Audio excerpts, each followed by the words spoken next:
بسم اللہ الرحمن الرحیم۔ السلام علیکم محترم ناظرین، آج کی یہ جو ہماری ویڈیو ہے وہ ہے ایک نافرمان بیٹا اور ماں کا قصہ۔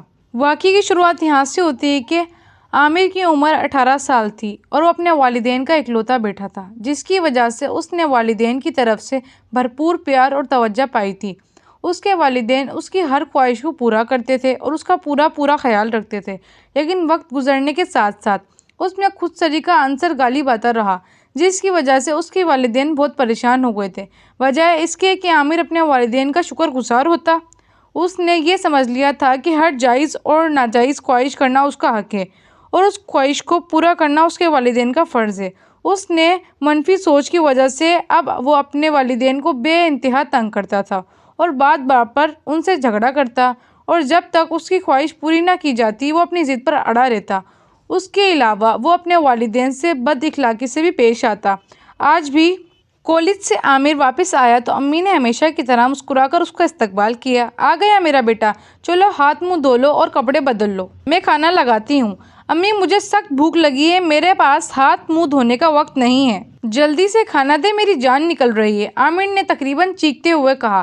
بیٹا یہ کیا طریقہ ہے بات کرنے کا، تم باہر سے آ رہے ہو، ہاتھ منہ دھو کر تازہ دم ہو جاؤ اور کپڑے بدل کر آ جاؤ، میں کھانا لگاتی ہوں، اپنی زندگی میں سلیقہ پیدا کرنا سیکھو، امی نے سمجھاتے ہوئے اس کو تلقین کی۔ بس اب آپ کا لیکچر شروع ہو گیا۔ عامر پاؤں پٹکتا ہوا اندر چلا گیا۔ کھانے کی میز پر عامر آگ بگولا ہو گیا۔ امی یہ آپ نے کیا پکا دیا، آپ کو معلوم ہے کہ میں بینگن نہیں کھاتا، یہ بھی کوئی کھانے کی چیز ہے؟ عامر نے کھانے کی پلیٹ کو زور سے دھکا دیا، جس کی وجہ سے سالن میز پر گر گیا۔ عامر یہ کیا بدتمیزی ہے، تم کو معلوم ہے کہ اللہ کی نعمت کی ناشکری کرنا کتنا بڑا گناہ ہے؟ اگر کھانا پسند نہیں آیا تو آرام سے مجھے کہہ دیتے، کھانے کی ناقدری نہیں کرتے، میں تم کو انڈا بنا دیتی۔ آئندہ ایسی حرکت مت کرنا، میری سمجھ میں نہیں آتا کہ آج کل تم کو کیا ہو گیا ہے۔ کل تم نے اپنے ابو کے ساتھ بھی بہت بدتمیزی کی تھی، اور وہ بھی صرف اس بات پر کہ وہ تمہاری پسند کی کوئی چیز لانا بازار سے بھول گئے تھے۔ امی کو عامر کی اس حرکت پر بے انتہا غصہ آ گیا تھا۔ نہیں، مجھے کھانا ہی نہیں کھانا، آپ لوگوں کو تو صرف مجھے ڈانٹنا آتا ہے، اس سے تو بہتر تھا کہ میں پیدا ہی نہ ہوتا۔ عامر پاؤں پٹکتا ہوا اندر چلا گیا۔ عامر کی اس حرکت اور اس بات پر اس کی امی کی آنکھوں میں آنسو آ گئے۔ عامر کی اس بدتمیزی نے ان کی بھوک بھی مٹا دی تھی۔ عامر اپنے کمرے میں آ کر دھڑام سے بستر پر گر گیا۔ اس کو یہ احساس ہی نہیں تھا کہ اس نے اپنی امی کے ساتھ کیسا برتاؤ کیا ہے۔ تھوڑی دیر بعد وہ اٹھا اور اپنے بستے سے چپس نکالے جو اس نے اسکول سے واپسی پر خریدے تھے۔ چپس کھانے کے بعد وہ کمرے سے باہر نکل کر باورچی خانے میں آیا۔ اس نے فریج کھولا اور اس میں سے کولڈ ڈرنک نکال کر پی۔ اپنی بھوک پیاس مٹانے کے بعد وہ اپنے کمرے میں واپس چلا گیا۔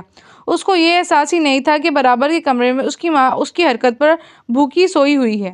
کمرے میں آ کر وہ گہری نیند سو گیا، کیونکہ شام کو اس کو کھیلنے کے لیے باہر جانا تھا۔ لیکن یہ کیا ہوا، یہ تو منظر ہی بدل گیا۔ عامر اپنے چاچا کے گھر میں تھا۔ اس کے والدین ایک کار حادثے میں جاں بحق ہو گئے تھے۔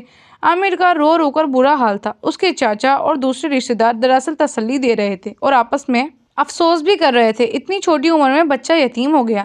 عامر غم کے مارے نڈھال ہو رہا تھا۔ اس کی سمجھ میں نہیں آ رہا تھا کہ والدین کے بغیر زندگی کس طرح سے گزرے گی۔ اب اسے چاچا کے گھر میں ہی زندگی گزارنی تھی۔ عامر کھانا کھا لو، اس کی چاچی نے آواز لگائی۔ اس نے آنسو پونچھے اور کھانے کی میز پر آ گیا۔ کھانے میں بینگن بنے ہوئے تھے جو عامر کو ناپسند تھے۔ چاچی میں بینگن نہیں کھاتا۔ عامر کے بینگن کھانے سے انکار پر اس کی چاچی کا پارا ہائی ہو گیا۔ اچھا جی، تو کیا کھلاؤں نوابزادے کو، کیا پیش کروں آپ کے سامنے، کیا اکڑ اور نخرے پائے ہیں صاحب نے، ماں باپ چلے گئے اور یہ بلا ہمارے سر چھوڑ گئے۔ میاں یہ جگہ نخرے کی نہیں ہے، کھانا ہے تو کھاؤ ورنہ بھوکے رہو، اور ہاں جب ہم کھانا کھا لیں تو برتن دھو دینا، اب گھر کے کام کاج میں میرا ہاتھ بٹاؤ گے۔ امی آج سے یہ ہمارے بھی سارے کام کرے گا۔ بڑے بیٹے عابد نے بھی ماں کے ساتھ تڑاڑ لگائی۔ ہاں ہاں کیوں نہیں، عامر آج سے تم لوگوں کے بھی سارے کام کرے گا۔ سارے نخرے اس کے نکل گئے۔ چاچی نے گھورتے ہوئے عامر کی طرف دیکھا۔ عامر کو خیال آیا کہ کس طرح اس نے اپنی ماں کو کھانے پر تنگ کیا تھا اور بینگن پکانے پر کتنی بدتمیزی سے پیش آیا تھا۔ اس پر بھی اس کی ماں نے اس کو انڈا بنانے کی پیشکش کی تھی، لیکن وہ کس طرح اپنے کمرے میں چیختا چلاتا چلا گیا تھا۔ آج اس کے نخرے اٹھانے والا کوئی نہ تھا۔ آج وہ دوسروں کے رحم و کرم پر تھا۔ اب اسے زندگی میں بہت کچھ سہنا تھا۔ کیا ہوا، کیا سوچ رہے ہو؟ ہم نے کھانا کھا لیا، جاؤ جا کر برتن دھو۔ چاچی نے برتنوں کی طرف اشارہ کیا۔ ماں باپ واقعی اللہ کی بہت بڑی نعمت ہوتے ہیں۔ میں نے نعمت کی ناقدری کی جس پر اللہ نے مجھے سزا دی۔ عامر کی آنکھوں سے آنسو بہنے لگے۔ یا اللہ مجھے معاف کر دے، یا اللہ مجھے معاف کر دے، میرے ماں باپ مجھے لوٹا دے، یا اللہ میں نے ان کو بہت پریشان کیا،